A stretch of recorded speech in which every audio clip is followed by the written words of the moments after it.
Hello ಎಲ್ಲರಿಗೂ ನಮಸ್ಕಾರ. Welcome to ಕನಸು ಕ್ರಿಯೇಷನ್. ಇವತ್ತು ಮಲೆನಾಡು ಭಾಗದಲ್ಲಿ ಮಳೆಗಾಲದಲ್ಲಿ ಮಾಡುವಂತಹ ಒಂದು ಸ್ಪೆಷಲ್ ರೆಸಿಪಿ ಅದು ಅಂದರೆ ಅಣಬೆ ರೊಟ್ಟಿ. ಆಲ್ಮೋಸ್ಟ್ ಅಣಬೆಗಳಲ್ಲಿ ತುಂಬ ರೀತಿಯ ಖಾದ್ಯಗಳನ್ನು ರೆಡಿ ಮಾಡ್ತಾರೆ. ಇದು ಕೂಡ ತುಂಬ ಸ್ಪೆಷಲ್ಲು.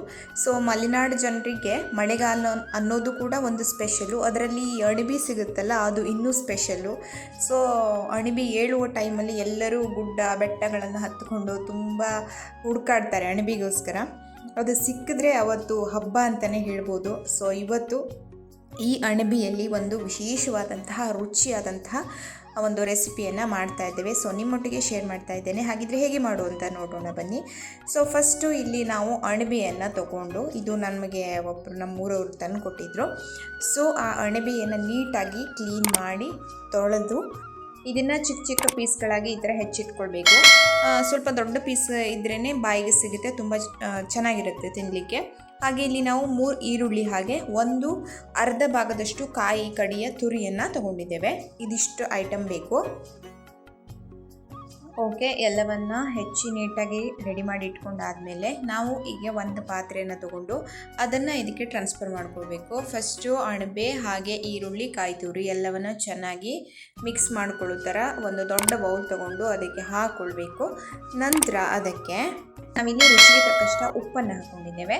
ಹಾಗೆ ಖಾರದ ಪುಡಿ ಅಂದರೆ ಒಣಮೆಣಸಿನ ಪುಡಿಯನ್ನು ಹಾಕ್ಕೊಂಡಿದ್ದೇವೆ. ಇದಕ್ಕೆ ಹಸಿಮೆಣಸು ಹಾಕಿದ್ರೂ ಚೆನ್ನಾಗಿರುತ್ತೆ, ಬಟ್ ಖಾರದ ಪುಡಿ ಹಾಕಿದ್ರೆ ಇನ್ನೂ ಚೆನ್ನಾಗಿರುತ್ತೆ. ಹಾಗೆ 1 ಚಮಚದಷ್ಟು ಅರಿಶಿನ ಪುಡಿ ಮತ್ತು ಒಂದು ಸ್ವಲ್ಪ ಅರ್ಧ ಚಮಚದಷ್ಟು ಹುಳಿ ಪುಡಿ. ನಾವಿಲ್ಲಿ ವಾಟೆ ಹುಳಿ ಅಂತ ಬಳಸ್ತೇವೆ ಹಳ್ಳಿ ಕಡೆಗೆ, ಸೊ ಅದನ್ನು ಯೂಸ್ ಮಾಡ್ತಾ ಇದ್ದೇವೆ. ಹಾಗೆ ಕೊನೆಯಲ್ಲಿ ಅಕ್ಕಿ ಕಡಿ, ಅಂದರೆ ಇದು ತುಂಬ ಫೈನಾಗಿ ಪೇಸ್ಟ್ ಆಗಿರಬಾರ್ದು, ಆ ಥರದ ಅಕ್ಕಿ ಕಡಿ. ಅಕ್ಕಿ ಅಂದರೆ ರೊಟ್ಟಿ ಮಾಡಲಿಕ್ಕೆಲ್ಲ ಬಳಸ್ತೇವಲ್ಲ, ಅಷ್ಟು ನೀಟಾಗಿ ಫೈನ್ ಆಗಿರಬಾರ್ದು, ಪುಡಿ ಪುಡಿ ಆಗಿರಬಾರ್ದು. ಈ ಥರ ಸ್ವಲ್ಪ ತರಿ ತರಿ ಆಗಿರುವಂತಹ ಅಕ್ಕಿ ಕಡಿಯನ್ನು ಮಾಡಿಕೊಳ್ಬೇಕು. ಅಕ್ಕಿಯನ್ನು ಸ್ವಲ್ಪ ಹುರಿದು ಅದನ್ನು ಒಂದು 2 ರೌಂಡ್ನಷ್ಟು ಮಿಕ್ಸಿಯಲ್ಲಿ ಮಾಡಿಕೊಂಡು ಅದನ್ನು ಈ ಒಂದು ಮಿಶ್ರಣಕ್ಕೆ ಹಾಕ್ಕೊಳ್ಬೇಕು. ಸೊ ಇದನ್ನು ಚೆನ್ನಾಗಿ ಮಿಕ್ಸ್ ಮಾಡಿ ಒಮ್ಮೆ, ಆಮೇಲೆ ನೀರು ಹಾಕಿ ಈ ಥರ ಕಲಿಸ್ಕೊಳ್ಬೇಕು. ತುಂಬ ತೆಳುವಾಗೂ ಕಲಿಸ್ಕೊಳ್ಬಾರ್ದು, ತುಂಬ ಗಟ್ಟಿಯಾಗಿಯೂ ಕಲಿಸ್ಕೊಳ್ಬಾರ್ದು. ಈಗ ನೋಡಿ ಅಮ್ಮ ಮಾಡ್ತಾ ಇದ್ದಾರಲ್ಲ, ಅದೇ ಥರ ಮಾಡ್ಕೊಳ್ಬೇಕು.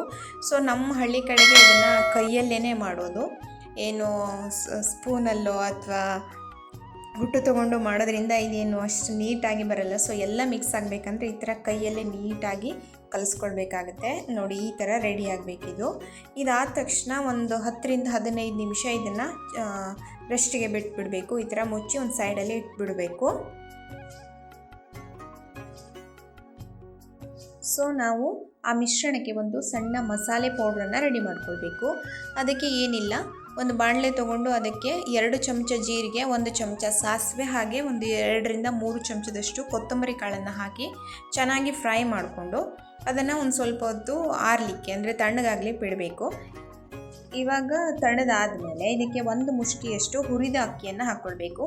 ನಾವೇನು ಆ ಮಿಶ್ರಣಕ್ಕೆ ಅಕ್ಕಿ ಕಡಿ ಹಾಕಿದ್ವಲ್ಲ, ಆ ಹುರ್ಕೊಳ್ಬೇಕಾದ್ರೇ 1 ಮುಷ್ಟಿಯಷ್ಟು ಅಕ್ಕಿಯನ್ನು ತೆಗೆದಿಟ್ಕೊಂಡ್ಬಿಡಿ.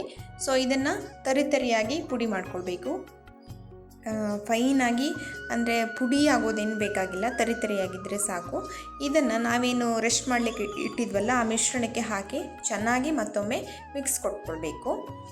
ಇದು ಹಿಟ್ಟು ಮತ್ತು ಈ ಪುಡಿ ಎಲ್ಲವೂ ಚೆನ್ನಾಗಿ ಹೊಂದ್ಕೊಳ್ಬೇಕು. ನೋಡಿ ಈ ಥರ ಮಿಕ್ಸ್ ಮಾಡ್ಕೊಳ್ಳಿ. ಸೊ ಇವಾಗ ನಾವಿಲ್ಲಿ ಕಟ್ಟಿಗೆ ಒಲೆಯಲ್ಲಿ ನಾವು ಇದರ ರೊಟ್ಟಿಯನ್ನು ಮಾಡೋದು. ನಮ್ಮ ಮಲೆನಾಡು ಭಾಗದಲ್ಲಿ ಅಥವಾ ಹಳ್ಳಿ ಕಡೆಗಳಲ್ಲಿ ಹೆಚ್ಚಾಗಿ ಕಟ್ಟಿಗೆ ಒಲೆಯನ್ನೇ ಬಳಸೋದು, ಮತ್ತು ಇದು ರುಚಿ ಕೂಡ ತುಂಬ ಚೆನ್ನಾಗಿರುತ್ತೆ. ಸೊ ನಾವು ಒಂದು ಬಾಳೆ ಎಲೆಯನ್ನು ತಗೊಂಡು ಅದರ ಅಡಿ ಭಾಗದಲ್ಲಿ ಈ ಥರ ಬಂಡಿಯ ಮೇಲೆ ಬಾಳೆ ಎಲೆ ಇಟ್ಟು ಅದ್ರ ಮೇಲೆ ಈ ಥರ ರೊಟ್ಟಿಯನ್ನು ಚೆನ್ನಾಗಿ ತಟ್ಕೊಳ್ಬೇಕು. ಇದಕ್ಕೆ ಯಾವುದೇ ರೀತಿಯ ಎಣ್ಣೆ ತುಪ್ಪ ಯಾವುದನ್ನು ಬಳಸುವಂತಹ ಅಗತ್ಯತೆ ಇಲ್ಲ ಬೇಯಿಸಬೇಕಾದ್ರೆ. ಸೊ ಇವಾಗ ಈ ಥರ ಸ್ವಲ್ಪ ದಪ್ಪದಾಗಿಯೇ ತಟ್ಕೊಳ್ಬೇಕು, ತುಂಬ ತೆಳ್ಳವಾಗೇನು ಬೇಡ. ಸೊ ಅಣಬೆಗಳನ್ನು ದೊಡ್ಡದಾಗಿ ಕಟ್ ಮಾಡಿ ಹಾಕಿರೋದ್ರಿಂದ ಬಾಯಿಗೆ ಸಿಗುತ್ತೆ, ಇದು ತಿನ್ನಬೇಕಾದ್ರೆ ತುಂಬ ರುಚಿಯಾಗಿರುತ್ತೆ. ಹಾಗೆ ಇದ್ರ ಮೇಲೆ ಇನ್ನೊಂದು ಬಾಳೆಯನ್ನು ಹಾಕಿ ಮುಚ್ಚಿ ಇದಕ್ಕೆ ಸಣ್ಣ ಉರಿಯಲ್ಲಿ ಬೇಯಿಸಬೇಕು. ಇದನ್ನು ದೊಡ್ಡ ಉರಿಯಲ್ಲಿ ಬೇಯಿಸಿದ್ರೆ ಹೊರಗಡೆ ಎಲ್ಲ ಕತ್ತು ಹೋಗಿಬಿಡುತ್ತೆ, ಒಳಗಡೆ ಬೆಂದಿರಲ್ಲ, ಅಷ್ಟು ಚೆನ್ನಾಗಿ ಆಗಲ್ಲ. ಸೊ ಈ ಥರ ಕೆಂಡದಲ್ಲೇ ಇದನ್ನು ಬೇಯಿಸೋದ್ರಿಂದ ತುಂಬ ರುಚಿಯಾಗಿರುತ್ತೆ. ಸೊ ನಾವು ಈ ರೊಟ್ಟಿಯನ್ನು ಮಾಡಿ ಮುಗಿಸೋಷ್ಟೊತ್ತಿಗೆ ಒಂದು 7ರಿಂದ 7:30 ಟೈಮ್ ಆಗೋಗಿತ್ತು, ಸಂಜೆ ಆಗ್ತಾ ಬಂದು ಹೋಗಿತ್ತು. ಸೊ ನಮ್ಮ ಹಳ್ಳಿ ಭಾಗದಲ್ಲಿ ಈ ಥರ ಹೊರಗಡೆ ಒಲೆಯನ್ನು ಹಾಕ್ಕೊಳ್ತಾರೆ. ಮನೆಯಿಂದ ಹೊರಗಡೆ ಈ ಥರ ಬೆಂಕಿ ಒಲೆಯನ್ನು ಹಾಕಿ ಅದರಲ್ಲಿ ಮಳೆಗಾಲದಲ್ಲಿ ಮಳೆ ಬರುವ ಟೈಮಲ್ಲಿ ಗೇರು ಬೀಜ ಸುಡೋದಿರ್ಬೋದು ಅಥವಾ ರೊಟ್ಟಿ ಮಾಡೋದಿರ್ಬೋದು, ಇದೆಲ್ಲವನ್ನು ಮಾಡಿ ಸವಿಯೋದು ಒಂದು ವಿಶೇಷ. ಅದು ಯಾಕಂದರೆ ಮಲೆನಾಡು ಅಂದ್ರೇ ಒಂದು ವಿಶೇಷ. ಸೊ ಇಲ್ಲಿ ನಾನು ನನ್ನ ಅಣ್ಣನ ಮಗ ರೊಟ್ಟಿಗೋಸ್ಕರ ವೆಯ್ಟ್ ಮಾಡ್ತಾ ಕೂತ್ಕೊಂಡಿದ್ವಿ ಯಾವಾಗ ಆಗುತ್ತೆ ಅಂತ. ಅಷ್ಟೊತ್ತಿಗೆ ರೊಟ್ಟಿ ರೆಡಿಯಾಗಿ ಹೋಯಿತು. ಸೊ ಮಲೆನಾಡು ಭಾಗದಲ್ಲಿ ಈ ರೊಟ್ಟಿಯ ಪರಿಚಯ ಆಲ್ಮೋಸ್ಟ್ ಎಲ್ರಿಗೂ ಇರುತ್ತೆ. ಅದು ಮಳೆಗಾಲದ ಸಮಯದಲ್ಲಿ ಒಂದು 2ರಿಂದ 3 ಚಿಕ್ಕ ಅಣಬೆ ಸಿಕ್ಕಿದ್ರೂ ಕೂಡ ಈ ಥರ ತುಂಬ ಕಾಯಿ ಅಥವಾ ಈರುಳ್ಳಿಯನ್ನು ಜಾಸ್ತಿ ಹಾಕಿ, ಅಣಬೆ ಕಡಿಮೆ ಇದ್ದರೂ ಕೂಡ ಇದನ್ನು ಮಾಡಿ ತಿಂತಾರೆ. ಅಷ್ಟು ಚೆನ್ನಾಗಿರುತ್ತೆ.